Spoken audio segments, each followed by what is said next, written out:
U.S. publication Car and Driver is reporting that the German car maker will introduce the C63R in 2019, effectively ending the previous line of AMG black variants, with the R moniker living on as the most potent representative instead.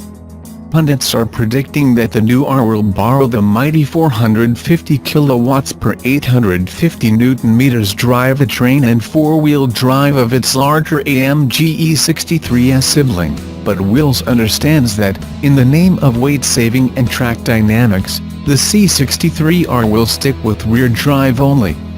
That decision almost certainly rules out the use of the E63S engine, which would turn tires into smoke in the blink of an eye without the beast-taming all-power traction. More likely will be a strict weight loss diet for the C63S that could see as much as 100 kilograms dropped through modifications such as the deletion of rear seats and extensive carbon fiber panel and component use. The car maker may squeeze a little more grunt from the standard 4.0-liter turbocharged V8 as a gesture, but a majority of the added performance will most likely be thanks to weight reduction and a sharpened chassis. Mercedes-AMG is remaining tight-lipped regarding the legitimacy of the report's claims, but Mercedes-Benz Australia Public Relations and Communications Manager Jerry Stimoulis told Wills that if the R is chalked for production, it was likely to be offered locally. The R formula for the AMG GT works, and to see that another AMG models is something we would welcome, he said. Any variant outside the 63S, we know Australians love. C63 Black Series are still holding their current values. If other morsels in the report are to be believed, the new variant will bring a more aerodynamic body for increased downforce, larger wheels and carbon fiber wings and roof. If it follows the lead of the AMG GT-R in every way, then expect to see a fatter exhaust, tricked-up interior and a lurid paint scheme. Exact rivals to the C63R will remain unclear until more information regarding body style surfaces. If the badge is applied to Mercedes Coupe, then BMW's M4 GTS will be firmly in the rifle sights, whereas a sedan version would go after the most potent versions of the M3. An estate wagon version seems unlikely at this stage, but it would bump gloves with Audi's yet-to-be-made official RS4 Avant and the BMW Alpina B3 Touring. Local pricing would certainly exceed the current C63S sedan and coupe pair, which currently retail in Australia for $158,115 and $162,115 respectively before on-road costs, but let's not get too excited until the C63R is officially confirmed. The latest figures show buyers are spending more on utes than ever before, with the most expensive versions topping $60,000, accounting for more than half of Toyota Hilux and Ford Ranger sales. Last year, the Toyota Hilux was Australia's best-selling vehicle of any type, the first time in our history a ute had topped the sales charts. Utes now represent 4 of the top 10 sellers nationally. Which is why Toyota, Ford and Holden are secretly working on even more expensive monster utes that will be on sale within the next 2 years. It's also why Volkswagen just introduced the super luxury version of its Amarok pickup, and Mercedes-Benz is planning to get in on the action with its new X-Class ute due next year. A little more than a decade ago, the Holden Commodore and Ford Falcon utes topped the workhorse market. But since 2006, heavy-duty utes such as the Toyota Hilux have been the tradies' favorite. The Hilux Tonka Edition is a one-off special created by the 150 designers and engineers who work at Toyota headquarters in Melbourne. Toyota says families will get to see the Tonka Hilux in the metal as it tours 4WD shows, field days and expos around the country. We have taken Tonka out of the sandpit and reinvented Hilux from top to bottom and from nose to tail, said Toyota Australia designer Nick Hagos. Inspired by the Tonka trucks that kids play with in their backyards, The Hilux Tonka concept goes way beyond the already hugely capable abilities of Hilux to traverse rocks and other rugged terrain. Unlike other show cars, the Tonka Hilux actually drives. Underneath the wild yellow and black bodywork is a Hilux SR5 that's been jacked up on heavy-duty off-road suspension. It also has extra underbody protection should you want to take it off the beaten track. Tesla CEO Elon Musk today shared the first video of what he calls a release candidate version of Tesla's upcoming Model 3 electric car. "We've seen Model 3 prototypes before, and this 5-second clip doesn't really show us anything new, but Musk enjoys feeding the hype train," Musk said.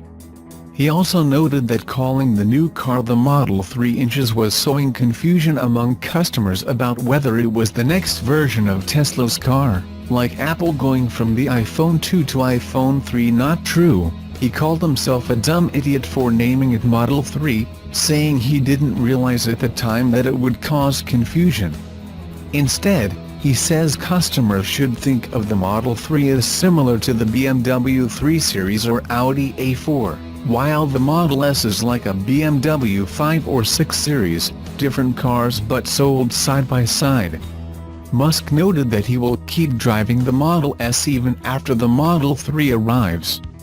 In an anecdote we've known for a while, Musk reminded followers that the Model 3 was originally going to be named the Model E, for obvious dumb humor reasons, meaning the cars would be Models S, E, and X. But a Ford trademark lawsuit prevented that from happening. Next up, naturally, is Model Y S3XY.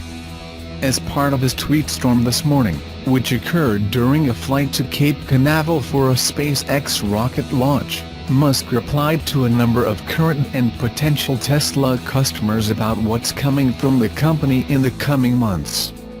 Among other things, he said, "The first Model 3 cars will all be rear-wheel drive, much like the Model S was, to make production a bit simpler. All-wheel drive/dual-motor versions will come 6 to 9 months after launch. Performance versions of the Model 3 will come probably a year from now, though the Model S will remain faster because it has room for a larger battery." More cowbell will be coming in the Tesla 8.1 software update, which is expected next week. It's a reference to a Will Ferrell Saturday Night Live skit of which Musk is a fan. Previous versions of Tesla's vehicle operating system have included Easter eggs referencing cowbell. The Model 3 will have a single screen combining instrument cluster and infotainment information in one place. Hinting at possible increased autonomy, Musk asked how often riders look at the instrument panel in a taxi. The exterior styling will offer the second generation of the GLE a well-defined identity, starting with the massive radiator grille and the bold wheel arches. As for the interior, we can talk about the dashboard, which mixes predictable elements with surprising ones. An example for the first category comes from the massive digital screens, which aren't housed underneath a single bezel, as we've seen on the 2018 S-Class facelift prototypes. As for the surprise, this is delivered via the square air vents underneath the infotainment display, as well as by the handles adorning the center console. At least judging from this cabin pic we have here, it looks like the raised position of the handles wouldn't bring the kind of ergonomics expected from a Mercedes-Benz interior, so we could see the element being lowered en route to production. The GLE should be one of the models benefiting from the German automaker's upcoming straight-six engine family. The new gas and diesel units will make their debut on the 2018 Mercedes-Benz S-Class, which is scheduled to be introduced in April. On the gas side of the family, a 3.0-liter unit replacing the twin-turbo V6 power plant that currently powers the 400 models will deliver mild hybrid assistance, mixing an electric compressor with a 48V electric system that will allow an electric motor to deliver extra torque in low and mid-range situations. Expect the setup to deliver north of 400 horses. We'll have plenty of time to become familiar with the way in which Mercedes-Benz marks its straight-six return until the GLE is revealed next year, with the SUV expected to come to the market as a 2019 model. The Indian sub-4-meter sedan segment has an interesting history. It was born out of a 2006 legislation that allowed small cars to qualify for a lower excise duty. In fact, the then Finance Minister, P. Chidambaram, in his 2006 budget speech, said, "I propose to reduce the excise duty to 16%, but only for small cars." A small car, for this purpose, will mean a car of length not exceeding 4,000 mm and with an engine capacity not exceeding 1,500 cc's for diesel and 1,200 cc's for petrol. The speech didn't mention hatchbacks or sedans. Quick to exploit the opportunity, and Indians' craze for sedans, Tata Motors shortened the Indigo sedan's boot, reducing the car's length to 3,988 mm, and passed on some of the excise cut benefit to customers. Thus was born the Indigo CS. Tata Motors has come a long way since the Indigo CS. Under the Horizon Next approach of producing vehicles which are both exciting and appealing, the company now has world-class products like the Chago hatchback and the Hixa MUV. On March 29, it'll add another to the list, the Tiger sub-4-meter sedan. However, Tata is branding the Tiger as a style back. Products in the segment have a boring design and we want to bring style back to the segment, said Pratap Bose, the head of design at Tata Motors, whom we met during the pre-launch drive in New Delhi. It's a challenge to design compact sedans. One has to ensure that looks, design, roominess, storage spaces and driving dynamics aren't compromised. However, innovation can help overcome any challenge. That's what Bose's team has achieved with the Tiger. View it from any angle, especially the rear three-quarters, and the Tiger looks stunning. The best thing about its design is that the boot is neatly integrated with the body. The car has a lively and dynamic stance that exudes the feeling of youthfulness. The paint job is as good as it can get. The dual-colored bumper with a Tata signature grille is accentuated with a striking chrome design line, extending into the crystal-like, smoke projector headlamps. The design lines run through the length of the car, integrating seamlessly with the signature split LED tail lamps. The top variants of the Tiger will get an integrated high-mounted LED stop lamp. It looks very stylish. The